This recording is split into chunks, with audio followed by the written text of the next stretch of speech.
Het is vandaag de dag van de mantelzorger. Een dag waarin alle mantelzorgers even in het zonnetje worden gezet. En dat gebeurt ook in de gemeente Sluis, hier bij MFC De Korre in Breskens.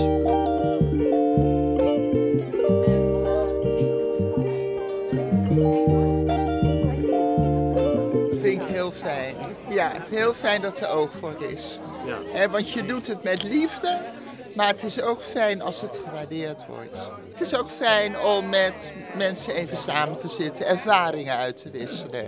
Marianne draagt zorg voor haar man. En volgens haar zitten er leuke en minder leuke kanten aan het zijn van mantelzorger. Want ze is Dankbaar dat ik het mag doen. En het geeft beperkingen, dat is gewoon zo. Wat zijn beperkingen die het met zich meeneemt? Nou, ik was altijd heel actief met bridge en andere dingen. En dat heb ik op een heel laag pitje gezet. Maar is het zijn van mantelzorger ook iets waar je echt 24/7 mee bezig bent? Nee, in het begin wel. Toen dacht ik echt, waar gaat dit naartoe?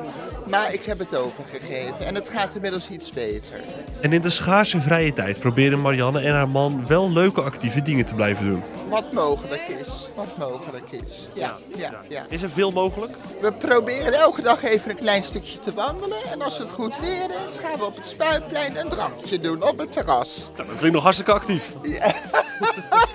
Genieten we allebei van.